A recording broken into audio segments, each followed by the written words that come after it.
I'm walking in my purpose. I'm walking in my purpose. I'm walking in my purpose. I'm walking in my purpose. So I'm walking in my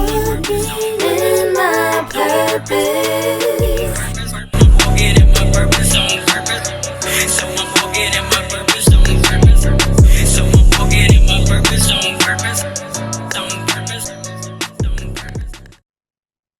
So today with us on Stool Talk, we have with us a special guest, one who dominated on the court, excelled in the classroom as well, was a great student athlete, put many buckets in for the Mighty Scott Bulldogs, and one who was just walking in purpose on purpose. Today we have with us Miss Miesha Blackshear. How you doing today? I'm doing pretty good in yourself. Yeah, I'm doing pretty good. So we have March Madness going on. We have the game of basketball, especially the women's game, being elevated to another level, really just being put on the market. Is this something that you've seen coming up, and even as of lately, did you see it getting to this height? Coming up, no, not really, because people didn't really talk about girls basketball a lot. Not, I mean, in the city, yes, because it was a thing, but Yeah, nationwide, no, because they were more interested in the showcasing that men were able to provide that women were not providing at the time, just from public opinion. So yeah, seeing it now, I'm like, I'm happy. So I wish sometimes I'm like, dang, I wish we could have, we could have got that opportunity. But I'm happy to see that it's the women's basketball, just women's sports in general, yeah. is getting the attention and respect that it deserves. Yeah, we even back in the day, even when you played, we had those players that really put their all into it, that really went all in it. What got you to playing basketball, and what age was you? First time I picked up a ball, I was 5. Five. We had moved from Toledo for a little bit, and we were staying down south with my grandfather, and it was like red dirt roads. So it wasn't much around, but my grandfather had built a rim. And I just went out there one day and picked the ball up and couldn't shoot because I mean the ball was this big. My hands was only this big. But I think like something it was something interesting about trying to get the ball in the hole. Yeah, And so I just did it. And when we moved back to Toledo, girls basketball in elementary really wasn't that popular. And we were able to get a team at Nathan Hill. I think my 6th grade year was the first time I played on the basketball team. I never stopped after that. yeah. I loved it. So I never stopped. When did you start to see your game elevating and you really, getting better and competing with your peers? I knew that from the beginning that there were things that I had that not necessarily other people didn't have. I just knew that I had to find something that worked for me. And I was small. And so shooting over people wasn't going to happen. I was very fast and I was good on defense. So I could get it still like it was nothing, but like running down, do layups, I would throw them things off the backboard because I was going too fast. Um, but coaches, I had different coaches. I had a coach, our 6th grade coach, he stayed by us all the way through high school. Where we went, he went. If he wasn't coaching, like when we went to Robinson, we did AAU. And I Yeah, think that was a huge, a huge thing. Shout out Terry Sandridge. yeah, That was a huge thing for us because we needed that consistency. And he yeah. never gave up on us. He always made us put in the work. You could tell he believed in us. I love the way that he continued to go where we went to make sure that we were taken care of the way that he took care of us. Um, and I want to say probably it sounds crazy. My junior year, going into my junior year, that summer I got taller, and I worked out with some other players around the city, some other coaches around the city that developed parts of my game that I didn't understand or know that they were underdeveloped. So when I came in my junior and senior year, my game was totally different from my freshman and sophomore year. Mhm. Um, And then as I got to college, again, now they're working on developing things that I didn't know. And so I just continued to try to get better. But I was a gym rat. The gym was my safe space. It was where I loved to be, and I just wanted to be the best that I could be. And I don't really know. I think basketball kept me out of trouble, man. Like it allowed me to stay Yeah, to stray away from groups because unbeknownst to us at that age, we are very impressionable.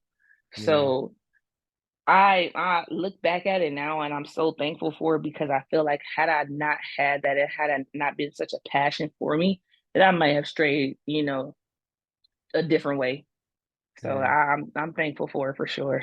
Yeah, community is everything. Speak to the youth with someone dealing with playing sports and really hanging around the wrong people. Speak on how important it is to have the community and have the people that's, your players, your teammates, or your schoolmates, the people that's doing the right thing versus hanging around the wrong people and how it can, kind of take you off your path. So find a passion. Find something you're passionate about. It doesn't have to be basketball. It doesn't have to be a sport. Find something that you're good at and drive into it and stay around people that have that same passion. You always want to the people you want in your circle, you want them to either be on your level or above you. People below you, they can't teach you anything. If most of the group is going left and they always in trouble, go right. Don't try to be the cool kid. Because at the end of the day, it backfires as you get older. Um, but definitely find a passion. Find what drives you. Find something positive that drives you, that you see that you get results out of. And that's what I got out of basketball. I Yeah. played a couple other sports, but basketball was life, literally. Dreamt it, slept it. I had the basketball with me on. It was everything to me. So once I found that and realized I really loved it, nothing else mattered.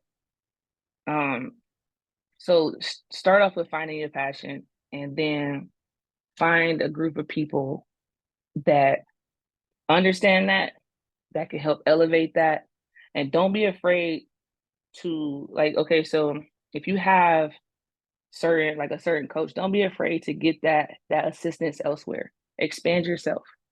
You can always learn. You can always learn, but finding your passion is the first thing. Is figuring out what it is. And then your next step is, what do you want to do with it? How far do you want to go with it? Is it, there's a difference between it being a hobby and it being something that you really want to do with life. So if you feel like it's a hobby, that's perfectly fine. But I still would say find your passion. Once you Yeah. find your passion, once you find your passion, you get to make a game plan. Yeah. If you don't have it, you kind of just be all over the place. You'll go left, you'll go right, you'll go up, you'll go down. But once you find your passion, you get a game plan, you get to focus on that and find out what you need to do to get as far as you want to get with it.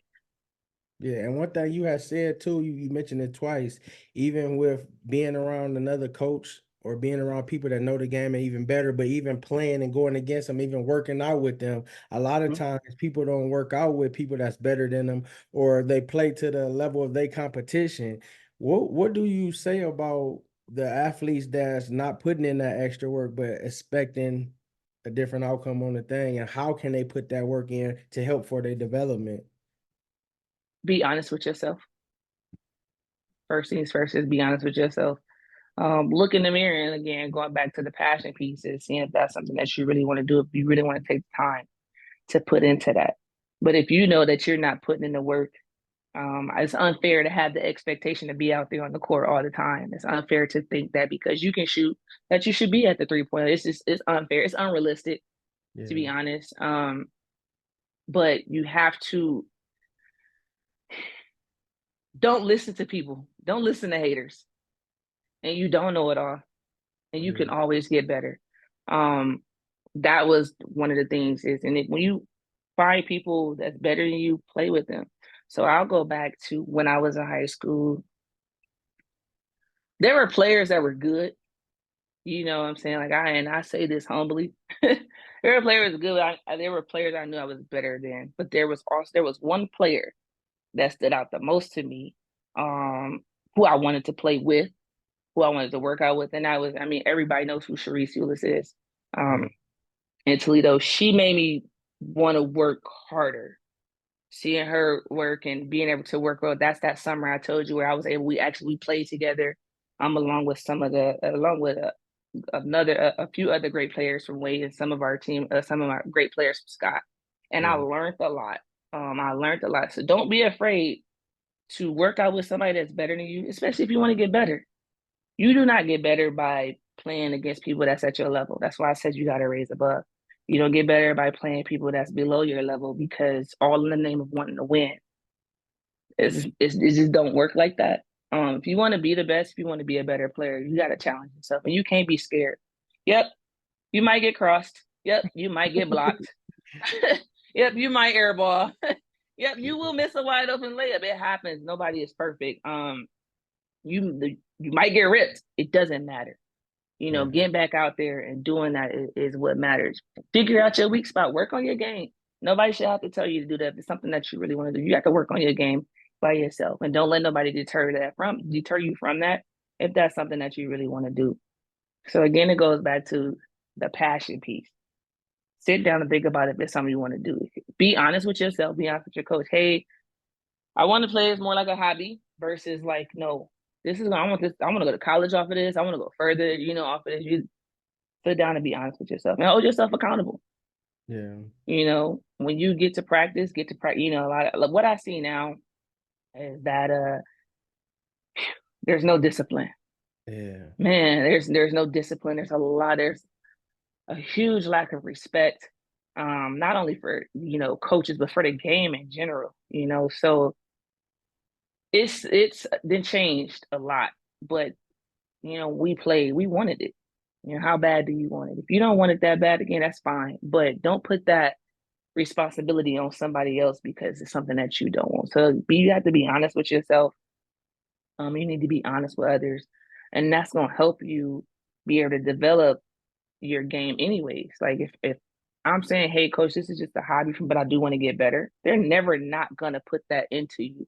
You know what I'm saying? But if you come on the court thinking you LeBron and stuff, because that's what I see a lot of the times. Everybody want to shoot threes, everybody want to cross somebody, but they never move. It's just so much that has changed in the game. It's just like start with just basic fundamentals. So it's a lack of respect for the game, a lack of respect for the coaches, and it says a lot about how much the game has changed since I played in high school or since I played since I was younger. What separates us in Toledo and from the other bigger, cities, the Cleveland, the Columbuses, and the Atlantas, the other city? What separates, women's basketball, and even for the men basketball too? What separates basketball? Because we got talented players, but what is it about what we lacking that's making us still be behind? I think it's a little bit of everything: community, parents, schools, educators, students. It's everything that you can think of. You can put in that bucket of what's holding us back. When we are now allowing parents to dictate the game, if a coach pulls a player out, tells them to go sit down, and the player could turn around and yell at their parents, and parents can come on the court and argue with coaches, or when we as coaches show that there's no unity on the staff or in the schools, it's a lot of politics, Yeah, a lot of politics, and it sucks because it's all in the name of the kids. And at the end of the day, the kids are the ones who continue to suffer. It starts there, and we just got to do better, man. The attitude and the atmosphere in Toledo is it's unwanted, and like nobody wants to come here. Nobody wants to do that because the attitude here is negative. It's a little dark. Toledo is not welcoming, and so what it does is it leaves room for people like us that graduated and has come back to the city to try to give back to the city, trying to do all of the work. You are met with a lot of resistance. You're met with a lot of like, yes, but let me find an excuse to give you as to why we cannot put into these kids. It's a lot of excuses. And it's out of our control, but we do the best that we can. And I just mean everybody that's really involved. We do the best that we can to get these kids to what they need. But when practices are looking like, hey, I'm upset, so I'm just gonna walk off the court and it's allowed. Yeah, we couldn't do that. Right. Or my boyfriend or girlfriend just walked in the gym. Y'all hold on, let me go to the sideline and talk to them. Like a lot of that stuff, we didn't. That wasn't where we were at, and it's allowed now. They're so strict on the adults on how kids are coached or how kids are taught that they have this very selfish mentality. They have a very it's all about me mentality. Um, and it's hard to teach that. And when you're trying to get parents involved, the parents are more so, parents think your kid could be the worst thing on the court. You don't care. You're not gonna accept that. You still will get in the face of a coach, yell at them, cuss them out because your kid didn't get any playing time. Well, what work are they putting in? Right. What are they doing in the summer? These kids are here talking about having a hot girl summers, like at 16, 15, like we can only do so much. And again, it's community, Yeah. it's community. It's the lack of, parents aren't as involved as they were when we were younger. And I'm not wholeheartedly blaming the parents, but a lot of the economy has shifted to where it kind of prevents them, especially parents that really want to be, it kind of prevents them. It's just a little bit of everything. Yeah. But I feel like where there's a will, there's a way. Yeah. You know how What do they do about like practicing during the summer and all that? Because they're not going to the parks, which parks are always open. crazy. They're It's not out there, crazy. they want to go to their school gym. And I heard, like you said, with community and holding people back, I heard that it's even schools that used to allow their players to be in there practicing, getting the work in. Now, sometimes it depends on the mood or if they're in a good mood or not, they're shutting it down for a reason. Where is a player going to develop their game if they're not trying to go to the park, or should they be going to the park? But or you like the old school people, you don't need nowhere to bounce a basketball and the dribble and all like that. What is your thoughts on all that? How bad do you want it? Yeah. I'm not using the excuse of being inside of a gym as to why I can't get to one, why I can't get to a court. I grew up when I played basketball. Most of the time I played basketball was outside in the summer, outside at the park with a bunch of boys. That's how I got better. I didn't. Okay, well I can't get into the school. Well, I guess I'm going down the street to the park. Like I never, you know what I'm saying? Like, and they don't make it available. They don't make it available for the kids to be able to get in. Like you said, like they come up with again excuses. Yeah. It's not because nobody's using it. No, there's nothing happening in them gyms except for people going in there cleaning them, whenever they do to keep them from getting dusty, but they're empty Yeah. because we are not allowing our kids that. So when we do that, that again goes back to community. We're not even allowing spaces for our kids to come in and get better to deter them from doing things that they don't have any business doing. But go to the gym. I mean, go to the court. Yeah. I've drove around the city and so many. I'm like, okay, I want to train. I could train here. I could train. I can't believe these courts are as empty as they are. Um, get a basketball. Y'all outside, but everybody in their phones. Everybody want to be social media. Everybody want to do content and all of that. You can get a basketball. You can dribble the ball. You can lay in your bed at night and practice. Practice shooting on your form. You can do those things. But again, what do you want to do? How do you want to do that? The resources are there, and I'm not talking about the resources that cost. You got a court that you can get to. You need a ball? We'll get you a ball. You Yeah. got plenty of courts in the city that you can get to. You could dribble at home. You could practice at home. They have all these things you can do at home, but do you want to do it? Right. So how much of your heart is really in it? I didn't care. If I was half dead, I still wanted to do it. Yeah. Putting that responsibility back on the kids of expanding their game and not waiting for somebody to come and do it for them. Yeah. Are Because you if doing you do that, I'm sorry, if you do that just in life in general, it just won't work. You got yeah. to go out there and get it Are you yourself. doing personal training? I plan on it this summer. Okay, I because do. I had Sasha Daly on and she's starting to do it as well, and she kind of was saying the same thing too about training players and even the people that really want it. But so Hmm. that's an avenue. So how would people be able to get in touch with you if they want to train with you? Right now, Facebook. Okay. You can message me on Facebook. You can say something on Facebook. I don't, I plan on even just putting stuff out on the court, like I know I'm going to the court. They about to start a league for women 30 and up. You know, I'm in there. Oh, So, I just seen it. I just seen it. I just so seen it. I'm in there. And the good thing about it is you have quite a few players that played during that time that plan on doing it too. So I plan on being at one of these courts outdoor. I plan on getting myself back in the shape because I have not played in a minute. Back in the shape, get some cones and hopefully get some flyers put up, you know, especially on social media, get them shared. And I don't, you know, and at least in the beginning, I don't plan on charging nobody. I want you to be able to see that once I get to the point of doing so, it's worth it. Yeah. You know what I'm saying? Like it's worth it because I have a passion for it and I love it and I want the best for these kids. I want them to be able to have the experiences that I had once I left high school and some of these other players have had since they left high school. So I'm down to be back, you know, and be a part of that community. We just need that push. You got to want to come and do it, and we definitely need the support from the parents. Get them out there. You know, don't have them in a house all summer. Don't have them cooped up playing video games on their phone. Get them, bring them out there. We'll get them right. There'll be something for them to do, for sure. Especially again those that want to play, and I want to be able to put it out there for parents that can't afford training. They can't afford top trainers. You know, they can't afford the $1,500 for a month to teach your kid the basic fundamentals. You know, we gonna go ahead and do that for free because that's how you give back to the community. And that's how I want to start it. I don't, like I said, I don't plan on charging no time. I just want to get kids out there. I Yeah. just want to, you know, get them excited about it.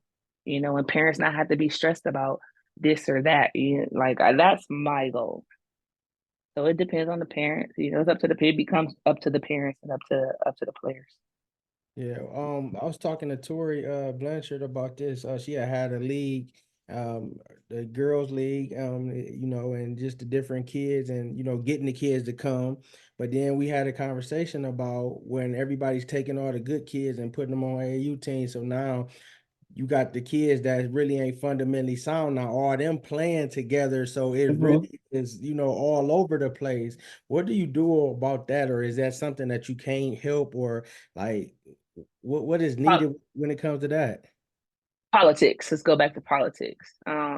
First off, I would say this: if you in the city and that's what you're doing, shame on you. Shame on you because now it's about you. It's not about the players.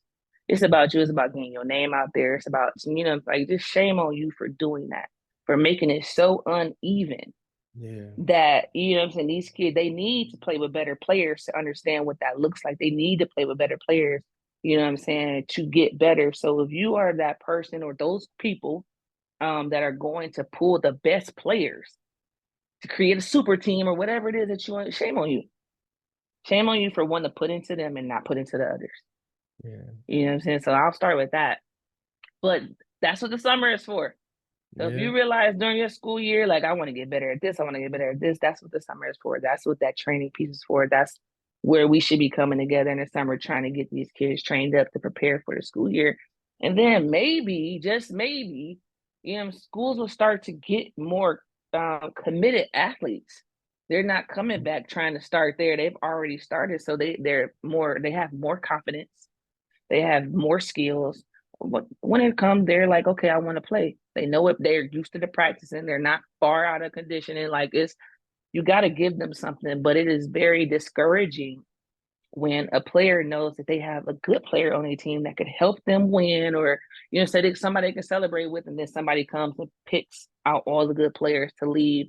You know, the players that are not as skilled yet. So like that bothers me a lot because we of all people should know how that feels when you Hmm. grew, you know, when you went to public schools and they were sending in, pulling in better players, sending them to the Catholic schools who are no longer in a TPS league. Like we should know how that feels. So doubling down and doing what they were doing to us, it makes no sense to me. If you Hmm. really want to help these kids, man, get with them. Don't take from them all the sake so somebody to know your name. If you're doing what you're supposed to do, they're gonna know who you are regardless. But doing that, you know, tearing these leagues down that people put their, you know, to come and take away from somebody like Tori who has put that work in, you know what I'm saying? Like you come and you take from her or anybody that like shame on Yeah. you. You know, just shame on you. And it's frustrating because like it adds on to the problem. It's all about self. It's, I feel like it's the people that did, they may have played in high school and they didn't really get no playing time, you know what I'm saying? So because I played, but your IQ is super low. Because somebody with a high basketball IQ would never do that. So why you think you know what you're doing? You don't. Yeah. You don't. Like, and again, it's not fair. Like, I play with Tori. I know Tori's dad. I know Tree. I know all of them. I know a lot of the coaches that are coaching now. Even you have Tiffany Blackman over Shout out at to Bowser. Yes, absolutely. Like, and so you have people. Toledo is not a place that everybody wants to be all the time. So you have people that have left and came back, are still here, still trying to pour into our youth, and then you have people who just want to be seen, and you're taking away from them. All you're showing them is that they only want to play with the best players. That, you know what I'm saying? Yeah, we want good teams, but like, what kind of player are you? What kind of coach are you? What kind of person are you if you're not trying to help make the next person better? Especially for kids that want to get better. You're showing them at an early age that you have no confidence in them, that you don't want to be bothered with them, and you just push them off to the side for somebody else to deal with. And mm, that's not okay. That's not fair. Maybe they need to be with you. Maybe they need that coaching. Maybe they need that training. Maybe they need that support. Maybe they need that mentoring. But like, to be pulling, be going in and pulling your best players, and doing that, and just create, it's shame on you, man. Like, I know I keep saying it, but like, that's shame on you. If you're not willing to put into everybody, don't put into anybody. mm-hmm. And we was talking about the Scott program. I had the Laston sisters on Squirt, which is Willie Laston, their dad, but Jay Kennedy, they all came on. And we were just talking about them getting their program back to, top tier, because Scott has some great programs, men's Mm-hmm. and Mm-hmm. women's, but the politics, a lot of times it messes certain stuff up, and favoritism and just people not giving people a fair shot because they hang with this person or Mm-hmm. whatever the motives is. But it's like I keep seeing older people and people on these stats, and even people saying it. There's no way in heck that all these great people that came from Scott, alumni that poured into it, that play hard on the court and put in the work, that we shouldn't have a top tier program, you know? Well, you have to ask yourself, how many people are your top players or good players that graduated from Scott that has come back and then has left? So what's going on inside the school that you're Yeah, running off exactly. players that show out for the school that still has that bulldog pride? What are, again, politics? What are you doing? So it starts there. 'Cause when I got back, I was um granted the assistant coaching job at Scott. I was at Scott for a little bit. Now, granted, some personal things kind of came in the way, it was messing with my timing.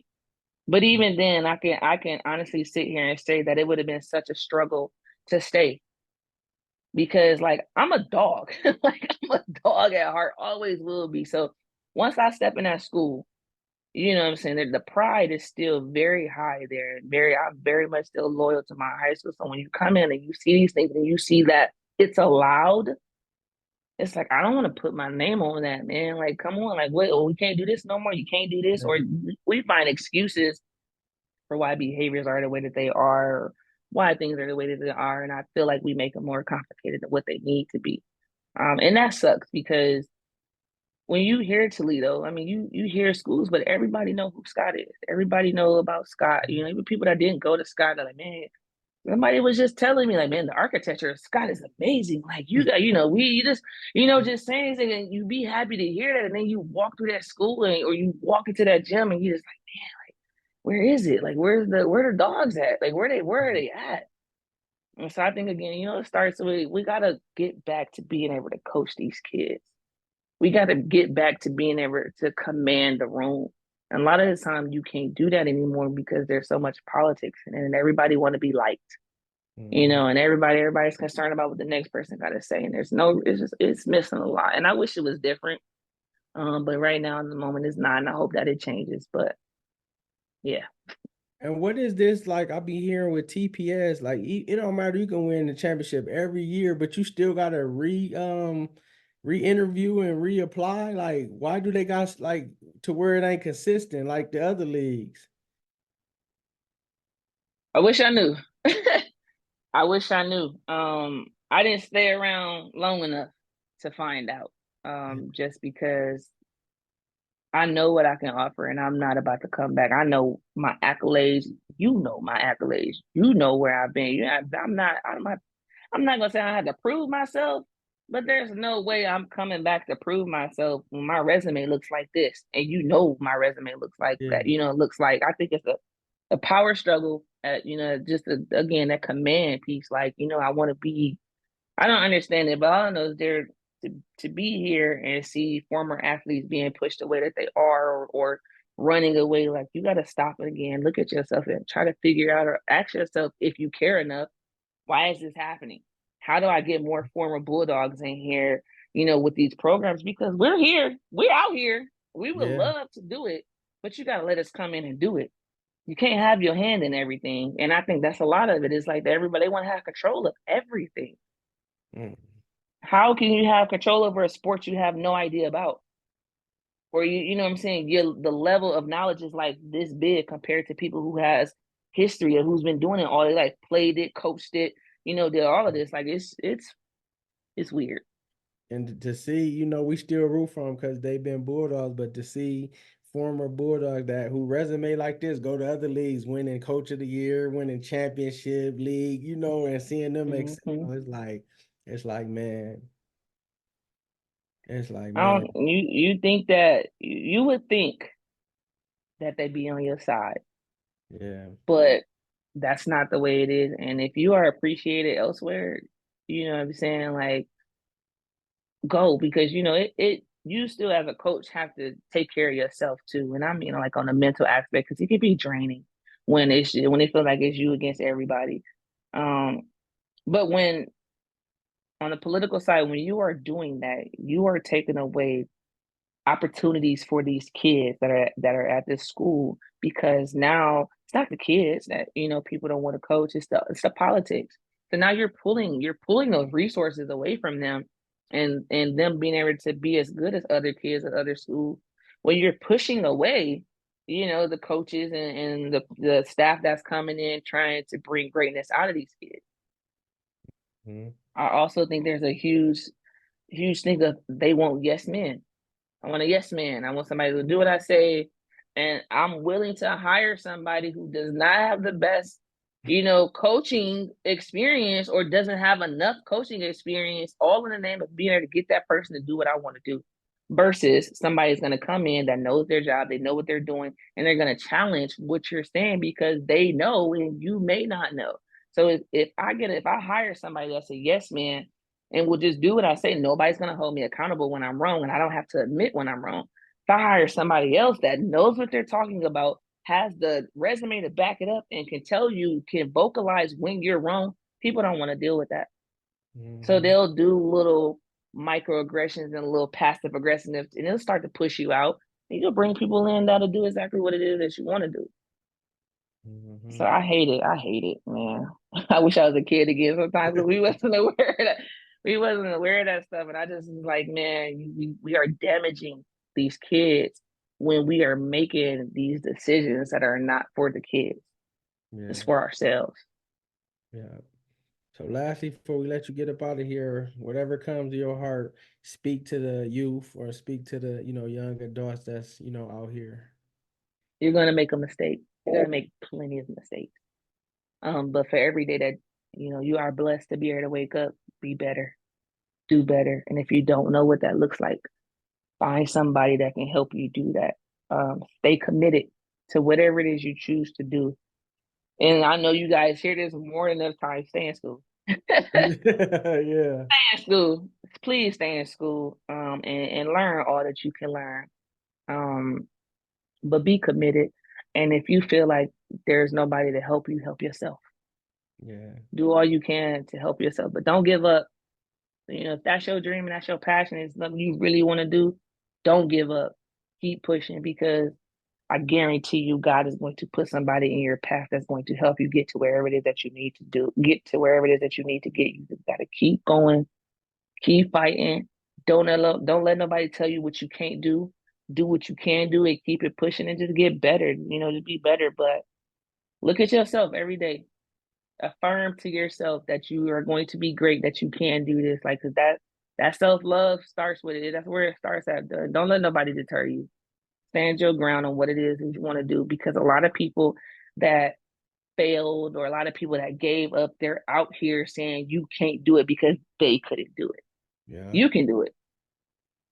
You So, do all things through Christ who gives you strength.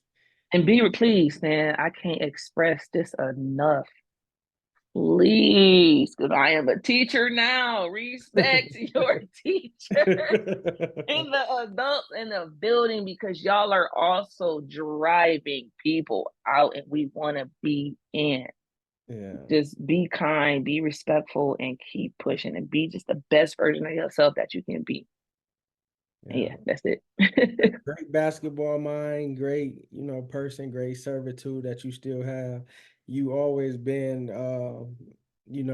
shorter words on the court, but your game spoke out way much more. And even, knowing your knowledge, your love for the game, it used to be amazing just seeing you like, man, what? Because you were always humble, but you go after it now to see as you have grown, how your desire and your passion for sports for kids, and even for change, and even for the doing the right thing, because people can be able to say they're going to do this and be able to organize this and stand behind this, but you stand for Mm-hmm. truth, you stand for righteousness, and you stand for what's right. And the overall, for the overall, not just the one person, but for the overall, whether it's a program, whether it's school, whether it's basketball, all the above. And that's what's really needed. Somebody will humble you. I had to be humble. Because I knew that at any moment, don't matter how good of a defensive player I was, I could still get crossed. I could still get my shot blocked. It can still happen to me. So I always just tried to show through my game what kind of player I was. I really wasn't a talker. I didn't have time to talk. I just wanted to play. I just wanted to play. I didn't have time to talk. I just wanted to play. Yeah.